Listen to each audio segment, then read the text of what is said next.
Hello everyone, आज हम पढ़ने वाले हैं क्लास 10th इकोनॉमिक्स का चैप्टर नंबर 2 जिसका नाम है sectors of the Indian economy.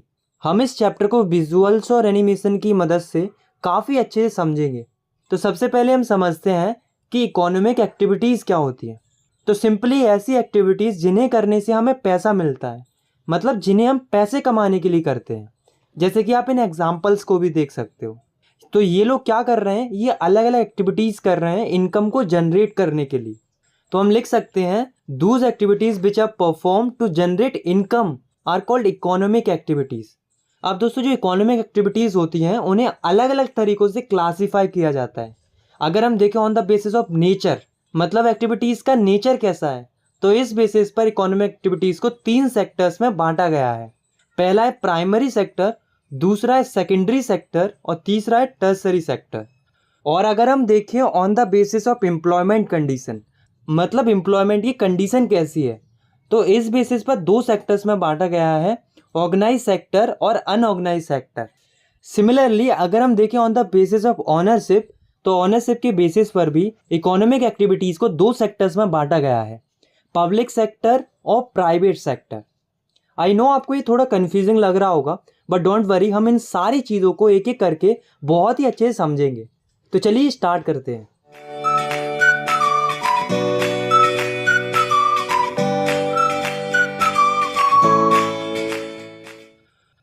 तो सबसे पहले हम पढ़ते हैं प्राइमरी सेक्टर को। तो प्राइमरी सेक्टर वो सेक्टर होता है जो कि डायरेक्टली नेचर से कनेक्टेड होता है, जैसे कि agriculture, mining, dairy, fishing, forestry. तो ये जो एक्टिविटीज़ होती हैं वो नेचर से रिलेटेड होती हैं। इसमें हम डायरेक्टली नेचर का यूज़ करके रॉ मटेरियल्स को प्रोड्यूस करते हैं। तो हम लिख सकते हैं when we produce something by exploiting natural resources, it is an activity of the primary sector. और हमें ये भी जानना ज़रूरी है कि जो ये प्राइमरी सेक्टर होता है वो बेस प्रोवाइड करता है बाकी अदर प्रोडक्ट्स को बनाने के लिए। फॉर एग्जांपल, जो हम कॉटन की टी शर्ट पहनते हैं वो किससे बनती है? कॉटन से। और कॉटन कहाँ से आता है? प्राइमरी सेक्टर से। मतलब प्राइमरी सेक्टर होगा तभी कोई अदर प्रोडक्ट बन पाएगा। चूँकि ये जो सेक्टर है वो एग्रीकल्चर से रिलेटेड है, इसलिए इसे एग्रीकल्चर एंड रिलेटेड सेक्टर भी कहते हैं। नेक्स्ट है सेकेंडरी सेक्टर। सेकेंडरी सेक्टर में वो एक्टिविटीज़ आती हैं जिसमें हम नेचर के प्रोडक्ट को चेंज करते हैं एक नई फॉर्म में, यानी कि एक फिनिश प्रोडक्ट बनाते हैं मैन्युफैक्चरिंग के थ्रू। इसलिए इस सेक्टर को इंडस्ट्रियल सेक्टर भी कहते हैं, क्योंकि इसमें इंडस्ट्रीज़ का काफ़ी ज़्यादा यूज़ होता है। फॉर एग्जांपल, कॉटन से कपड़े बनाना, शुगर केन से शुगर और जैगरी बनाना। इसके अलावा car manufacturing, paper manufacturing, means जितना भी मैन्युफैक्चरिंग का वर्क होता है उस सेकेंडरी सेक्टर में आता है। तो हम लिख सकते हैं when natural products are change into other forms through manufacturing, it is an activity of the secondary sector. Next है टर्सरी सेक्टर। इसे हम सर्विस सेक्टर भी कहते हैं, क्योंकि इसमें हम सर्विस प्रोवाइड करते हैं। तो इस सेक्टर में वो एक्टिविटीज़ आती हैं जो कि प्राइमरी एंड सेकेंडरी सेक्टर के डेवलपमेंट में मदद करती हैं बाय प्रोवाइडिंग सर्विसेज, जैसे कि ट्रांसपोर्ट, बैंक, इसके अलावा टीचर्स, डॉक्टर्स, बार्बर्स, कोबलर्स, लॉयर। तो ये लोग सर्विस दे रहे हैं, ना कि कोई प्रोडक्ट बना रहे हैं। तो ये जो एक्टिविटीज़ हैं वो टर्सरी सेक्टर में आती है। नेक्स्ट टॉपिक है हमारा कंपेयरिंग द 3 सेक्टर्स। तो दोस्तों, अभी तक हमने 3 सेक्टर्स के बारे में डिस्कस किया, primary sector, secondary sector and tertiary sector. तो देश में इन तीनों ही सेक्टर्स में काफ़ी ज़्यादा प्रोडक्शन हो रहा होता है गुड्स एंड सर्विसेज का, और तीनों ही सेक्टर्स में बहुत सारे लोग काम भी कर रहे होते हैं। तो अब सवाल ये उठता है कि हम ये पता कैसे करेंगे कि तीनों ही सेक्टर्स में कितना प्रोडक्शन हो रहा है गुड्स एंड सर्विसेज का। तो ये हम पता करते हैं ग्रॉस डोमेस्टिक प्रोडक्ट की मदद से, यानी कि जीडीपी की मदद से। तो ये जीडीपी क्या होती है? आई नो आपने इसका नाम ज़रूर सुना होगा, पर ये थोड़ा कन्फ्यूजिंग लगता होगा, बट डोंट वरी, हम इससे बहुत अच्छे से समझने वाले हैं। जैसे मान लो हम एक एग्जांपल लेते हैं, एक किसान है, उसने 10 किलो गेहूँ उगाए। तो किसान क्या करता है, इन 10 किलो गेहूँ को बेच देता है पास वाले मिल को 20 रुपये में। फिर ये मिल वाला क्या करता है, इसका आटा बनाता है और उसे बेच देता है बिस्कुट की कंपनी को 30 रुपये में। और फिर जो बिस्किट की कंपनी होती है वो बाकी चीज़ों को ऐड करके बिस्किट बना देती है, जिनकी वो प्राइस रखती है 50 रुपये। तो यहाँ पर जो प्रोडक्शन प्रोसेस है वो कंप्लीट हो गई। तो यहाँ पर जो आखिरी में हमारे पास फिनिश प्रोडक्ट निकल के आया उसे हम कहेंगे फाइनल गुड। और जो बीच में जो बेचा गया था फैक्ट्री और कंपनी को, उससे हम कहते हैं इंटरमीडिएट गुड।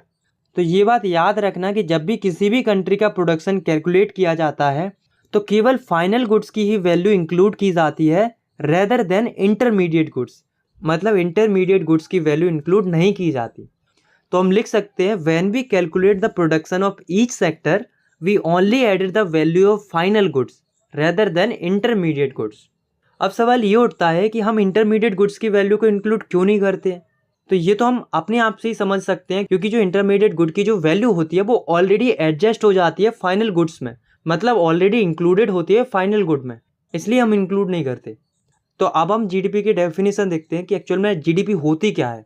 तो हम इस तरीके से लिखेंगे the value of the final goods and services produce with in the country during 1 year is called GDP. मतलब एक साल के अंदर कंट्री में कितना प्रोडक्शन हुआ है फाइनल गुड्स एंड सर्विसेज का, उनकी टोटल वैल्यू को ही हम जीडीपी कहते हैं। तो यहाँ से हमें एक बात तो क्लियर हो जाती है कि जिस भी कंट्री में जितना ज़्यादा प्रोडक्शन होगा उस कंट्री की उतनी ही बड़ी जीडीपी होगी, और जिस कंट्री में जितना कम प्रोडक्शन होगा उस कंट्री की उतनी ही कम जीडीपी होगी।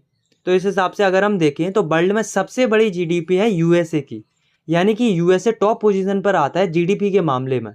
और वहीं अगर हम बात करें अपनी इंडिया की, तो वर्ल्ड में इंडिया की 5th सबसे लार्जेस्ट जीडीपी है, यानी कि जीडीपी के मामले में इंडिया 5th पोजीशन पर आता है पूरे वर्ल्ड में।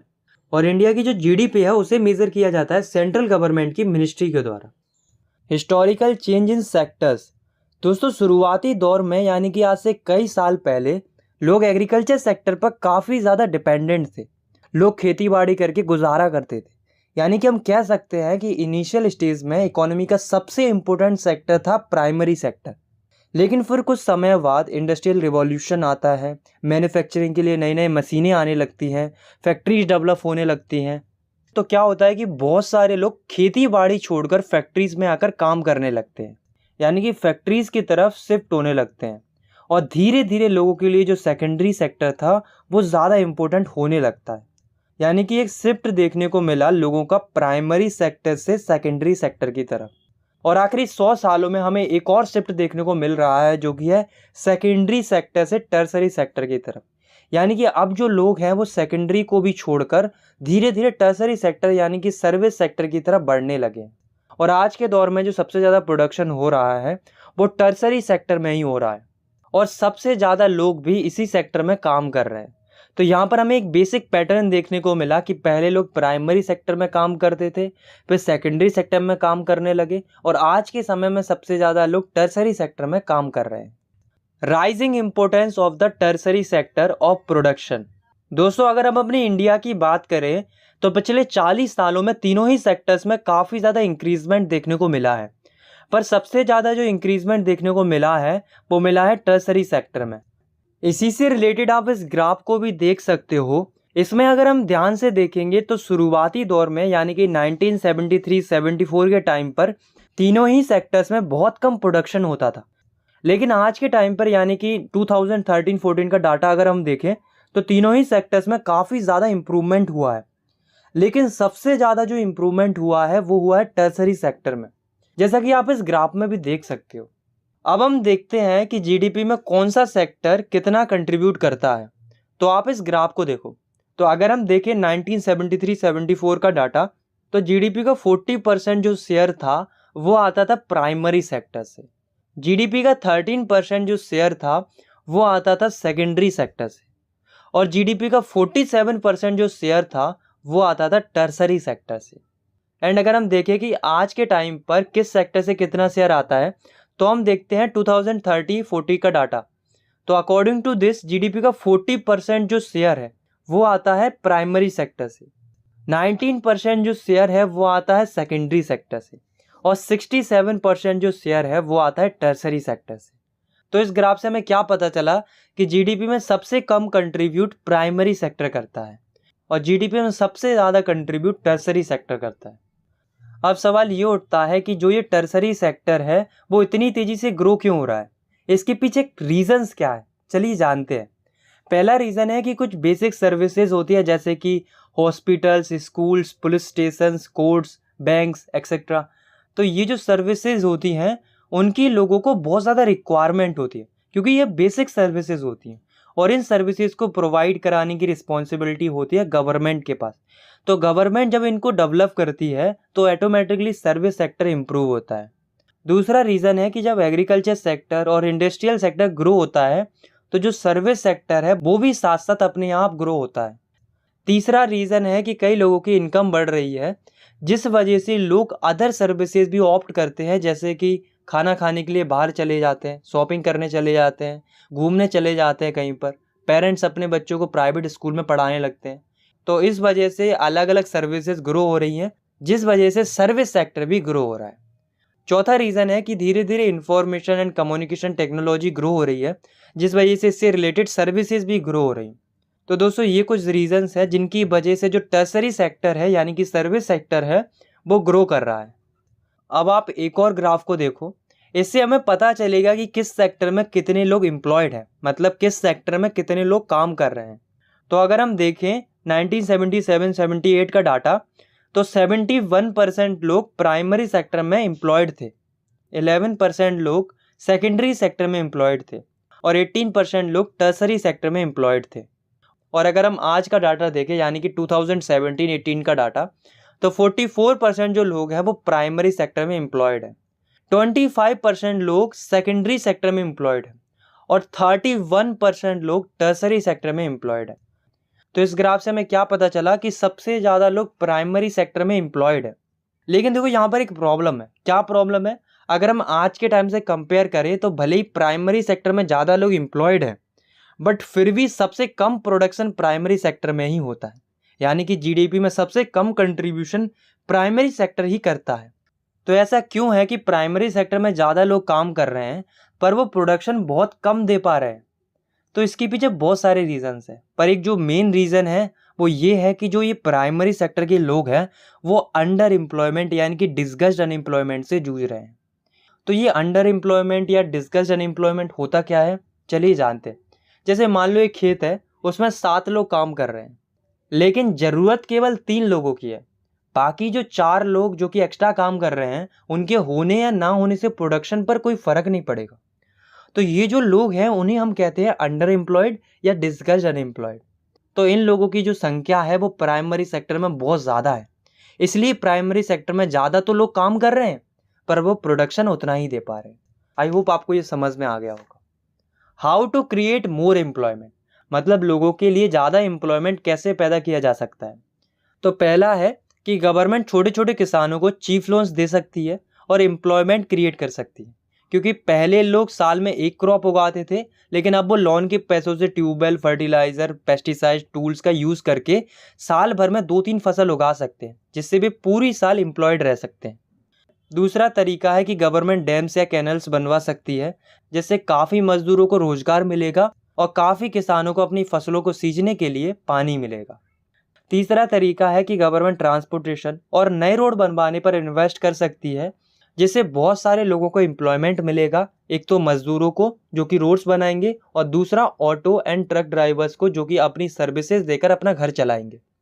चौथा तरीका है कि गवर्नमेंट छोटी छोटी इंडस्ट्रीज़ को सेटअप कर सकती है रूरल एरियाज़ में, जिससे गांव के लोगों को रोज़गार मिलेगा और उन लोगों को शहरों में नहीं भटकना पड़ेगा काम के लिए।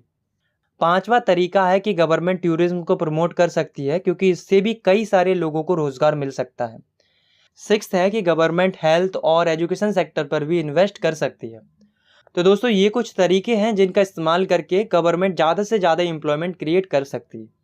पर दोस्तों ये लॉन्ग टर्म प्लान्स हैं, इसलिए गवर्नमेंट को इनको सेटअप करने में काफ़ी ज़्यादा टाइम लगेगा। तो ऐसे में गवर्नमेंट ने बेरोजगारी को ख़त्म करने के लिए एक शॉर्ट टर्म प्लान को भी लॉन्च किया था, जिसका नाम था मनरेगा, यानी कि Mahatma Gandhi national rural employment guarantee act, जो कि 2005 में स्टार्ट किया गया था। इस एक्ट के थ्रू गवर्नमेंट लोगों को राइट टू वर्क प्रोवाइड करती है, यानी कि लोगों को काम करने का अधिकार देती है। ये जो प्रोग्राम था वो इंडिया के 625 डिस्ट्रिक्ट में लॉन्च किया गया था। तो इस एक्ट के अकॉर्डिंग रूरल एरियाज़ में जिन लोगों के पास काम नहीं होता है उन्हें गवर्नमेंट 100 डे का एम्प्लॉयमेंट प्रोवाइड कराते हैं। मतलब गवर्नमेंट ये वादा करती है कि कम से कम वो 100 डे का एम्प्लॉयमेंट तो देगी ही देगी, और अगर इन केस गवर्नमेंट एम्प्लॉयमेंट नहीं दे पाती है तो उन्हें अनएम्प्लॉयमेंट अलाउंस दिया जाता है। मतलब बिना काम कराए भी पैसे दे देती है गवर्नमेंट। तो मनरेगा की वजह से एम्प्लॉयमेंट की जो समस्या थी उसमें रूरल एरियाज़ के अंदर काफ़ी सुधार देखने को मिला है। अब हम क्लासीफाई करते हैं इकोनॉमिक एक्टिविटीज़ को on the basis of employment condition. तो एम्प्लॉयमेंट कंडीशंस के हिसाब से इकोनॉमिक एक्टिविटीज़ को दो सेक्टर्स में बांटा गया है, ऑर्गेनाइज सेक्टर और अनऑर्गेनाइज सेक्टर। सबसे पहले हम बात करते हैं ऑर्गेनाइज सेक्टर की। तो इस सेक्टर में जितने भी बिजनेस आते हैं वे सारे गवर्नमेंट के द्वारा रजिस्टर्ड होते हैं और इन्हें गवर्नमेंट के सारे रूल्स एंड रेगुलेशन को फॉलो करना पड़ता है, जैसे कि minimum wage act, factory act, labour law etcetera. इस सेक्टर में जितने भी लोग काम करते हैं उन्हें जॉब सिक्योरिटी मिलती है, मतलब बिना किसी वैलिड रीज़न के उन्हें जॉब से नहीं निकाला जा सकता। इस सेक्टर में लोगों को पेड हॉलीडे मिलती है। इसके अलावा फिक्स्ड वर्किंग हावर्स होते हैं, मतलब इनको लिमिटेड टाइम के लिए ही काम करना पड़ता है और अगर ये ओवर टाइम करते हैं तो उसके उन्हें अलग से पैसे मिलते हैं। इन्हें अच्छी वर्किंग कंडीशंस मिलती हैं और रिटायरमेंट के टाइम पर इन्हें पेंशन भी मिलता है। वहीं जो अनऑर्गेनाइज सेक्टर होता है वो बिल्कुल ही अपोजिट होता है। अनऑर्गेनाइज सेक्टर्स के बिजनेसेस गवर्नमेंट से रजिस्टर्ड नहीं होते हैं और ना ही ये गवर्नमेंट के रूल्स एंड रेगुलेशन को फॉलो करते हैं। इस सेक्टर में लोगों के पास जॉब सिक्योरिटी नहीं होती है, इन्हें पेड हॉलीडेज भी नहीं मिलती है, इनके वर्किंग हावर्स भी फिक्स नहीं होते हैं और इन्हें ओवर टाइम करने के भी कोई एक्स्ट्रा पैसे नहीं मिलते हैं। इन्हें पुअर वर्किंग कंडीशंस में काम करना पड़ता है और ना ही इन्हें कोई पेंशन वगैरह मिलता है। तो यहाँ से हमें एक बात तो क्लियर हो गई कि जो ऑर्गेनाइज सेक्टर होता है वो बहुत ही अच्छा सेक्टर होता है, उसमें बहुत ही अच्छी जॉब्स होती हैं जिन्हें हर कोई करना पसंद करता है। वही अनऑर्गेनाइज सेक्टर्स में कोई भी व्यक्ति काम करना नहीं चाहता क्योंकि इसमें लोगों को उतनी अच्छी फैसिलिटीज़ नहीं मिलती हैं। अब सवाल ये उठता है कि लोग ऑर्गेनाइज सेक्टर में काम क्यों नहीं करने लगते। तो इसके सिंपल से दो रीज़न है। एक तो ऑर्गेनाइज सेक्टर में जॉब की बहुत कमी है, तो ऐसे में सारे लोग तो ऑर्गेनाइज सेक्टर में काम नहीं कर सकते। दूसरा रीज़न है कि ऑर्गेनाइज सेक्टर में काम करने के लिए अच्छी स्किल्स या अच्छी नॉलेज चाहिए होती है जो कि हर किसी के पास नहीं होती, इसलिए लोगों को मजबूरी में आकर अनऑर्गेनाइज सेक्टर में काम करना पड़ता है। शायद इसीलिए जो हमारे पेरेंट्स होते हैं वो हमें अच्छी एजुकेशन प्रोवाइड कराने के लिए मेहनत करते हैं ताकि हमें भी ऑर्गेनाइज सेक्टर में एक अच्छी जॉब मिल सके। अब हम देखते हैं how to protect workers of unorganise sectors. मतलब अनऑर्गेनाइज सेक्टर्स में जो वर्कर्स काम करते हैं उन्हें हम कैसे प्रोटेक्ट कर सकते हैं। तो जैसे हम देखें रूरल एरियाज़ में तो जो लैंडलेस एग्रीकल्चरल लेबरर्स हो गए, स्मॉल एंड मार्जिनल फार्मर्स हो गए, शेयर क्रॉपर्स हो गए, आर्टिसंस हो गए, तो इन्हें गवर्नमेंट कैसे प्रोटेक्ट कर सकती है, इनकी कैसे मदद कर सकती है। पहला, गवर्नमेंट समय पर इन्हें सीड्स वगैरह प्रोवाइड करा सकती है, अलग अलग एग्रीकल्चर इनपुट्स प्रोवाइड करा सकती है, इन्हें चीफ लोन्स प्रोवाइड करा सकती है, प्लस स्टोरेज फैसिलिटीज़ दे सकती है। तो इस तरीके से गवर्नमेंट इनकी हेल्प कर सकती है। और अगर हम देखें अर्बन एरियाज़ में, तो अर्बन एरियाज़ में जो स्मॉल इंडस्ट्रीज़ होती हैं, कंस्ट्रक्शन साइट पर जो वर्कर्स काम करते हैं, ट्रेड्स और ट्रांसपोर्ट में जो लोग काम करते हैं, स्ट्रीट वेंडर्स हो गए, गारमेंट्स मेकर्स हो गए, तो इस तरीके के लोगों को सबसे ज़्यादा प्रॉब्लम होती है अर्बन एरियाज़ में। तो ऐसे में गवर्नमेंट क्या कर सकती है, इनकी मदद कर सकती है। जो स्मॉल स्केल इंडस्ट्रीज़ होती हैं उन्हें सस्ते रॉ मटेरियल्स प्रोवाइड करा सकती है, प्लस मार्केटिंग में हेल्प कर सकती है। तो इस तरीके से अगर स्मॉल स्केल इंडस्ट्रीज़ को फ़ायदा होता है तो ऑब्वियसली उसमें काम कर रहे वर्कर्स को भी फ़ायदा होगा। और जो अदर वर्कर्स हैं उनके लिए गवर्नमेंट लॉज एंड पॉलिसीज़ बना सकती है जिससे उन्हें सिक्योरिटी मिले। तो इस तरीके से जो गवर्नमेंट है वो इनकी हेल्प कर सकती है। इन सब के अलावा अगर हम कास्ट वाइज देखें तो अनऑर्गेनाइज सेक्टर में सबसे ज़्यादा काम करते हैं एससी और एसटी कास्ट के लोग। तो ऐसे में गवर्नमेंट इन्हें सपोर्ट कर सकती है और ये इंश्योर कर सकती है कि जो ये एससी और एसटी कास्ट के लोग हैं उनके साथ डिस्क्रिमिनेशन ना हो, उन्हें भी वही वेजेस मिले जो बाकियों को मिलती, मतलब इनके साथ किसी भी प्रकार का डिस्क्रिमिनेशन ना हो कास्ट के बेसिस पर। अब दोस्तों, इकोनॉमिक एक्टिविटीज़ को एक और तरीके से क्लासीफाई किया जाता है जो कि on the basis of ownership. Ownership के बेसिस पर इकोनॉमिक एक्टिविटीज़ को दो सेक्टर्स में बांटा गया है जो कि है प्राइवेट सेक्टर और पब्लिक सेक्टर। तो प्राइवेट सेक्टर में वो कंपनियां आती हैं जो कि किसी एक इंडिविजुअल या एक ग्रुप के द्वारा ओन की जाती हैं। इनका एकमात्र मोटिव होता है कि ज़्यादा से ज़्यादा प्रॉफिट कमाना। For example Tata iron and steel company limited, Reliance industries limited, Wipro limited, ICICI bank limited. तो ये जो कंपनीज होती हैं वो प्राइवेट सेक्टर में आती हैं क्योंकि ये गवर्नमेंट के द्वारा नहीं बल्कि किसी एक व्यक्ति या किसी एक ग्रुप के द्वारा ओन की जाती हैं। और वहीं जो पब्लिक सेक्टर होता है उसमें वो चीज़ें या वो सर्विसेज आती हैं जो कि गवर्नमेंट के द्वारा ओन की जाती हैं। इनका मकसद होता है लोगों को सर्व करना, यानी कि लोगों की सेवा करना। फॉर एग्जाम्पल जितनी भी गवर्नमेंट की चीज़ें होती है, जैसे कि government schools, hospitals, post offices, Indian railways, तो ये सारी फैसिलिटीज़ गवर्नमेंट प्रोवाइड करती है लोगों के भले के लिए। तो ये सब आता है पब्लिक सेक्टर में। अब दोस्तों एक क्वेश्चन अराइज होता है कि जो ये गवर्नमेंट होती है उसके पास इतना पैसा कहाँ से आता है कि वो हमें ये सब कुछ प्रोवाइड करा देती है, जैसे कि बिजली, पानी, सड़क, रेलवे, स्कूल्स, हॉस्पिटल्स। तो ये जो सर्विसेज होती है वो गवर्नमेंट हमें फ्री ऑफ कॉस्ट देती है या फिर बहुत ही कम दाम में प्रोवाइड कराती है। तो अब कैसे प्रोवाइड कराती है? तो गवर्नमेंट हमसे लेती है टैक्स। इसीलिए गवर्नमेंट की ये रिस्पॉन्सिबिलिटी बनती है हमें ये सब सर्विसेज प्रोवाइड कराने की, क्योंकि वो हमसे टैक्स ले रही है। अब एक और सवाल आता है कि क्या प्राइवेट सेक्टर ये सब सर्विसेज प्रोवाइड नहीं करा सकता? नहीं कर सकता, क्योंकि इसके पीछे कारण है कि इन सर्विसेज को प्रोवाइड कराने में बहुत ज़्यादा इन्वेस्टमेंट होता है, जो कि किसी एक इंडिविजुअल या किसी एक ग्रुप की बस की बात नहीं है। और अगर ये मान भी लिया जाए कि किसी के पास इतना पैसा आ भी जाता है और वो हमें ये सर्विसेज दे भी देता है, तो क्या गारंटी है कि वो हमें ये सर्विसेज कम दाम में देगा? क्योंकि आप खुद ही सोचो कि अगर कोई करोड़ों रुपए इन्वेस्ट करेगा इन सर्विसेज के लिए, तो ऑब्वियसली वो हमसे ज़्यादा रुपए चार्ज करेगा, क्योंकि उससे तो प्रॉफिट कमाना है। इसका आप एक एग्जाम्पल भी देख सकते हो कि जो गवर्नमेंट होती है वो हमें फ्री में या फिर बहुत ही कम दाम में पानी उपलब्ध कराती है, और वहीं जो प्राइवेट कंपनियां होती है वो मात्र 1 लीटर पानी के लिए 30 रुपये चार्ज करती हैं। तो ऐसे में अगर गवर्नमेंट ये बेसिक सर्विसेज देना बंद कर दे तो बेचारे जो गरीब लोग हैं वो अफोर्ड ही नहीं कर पाएंगे।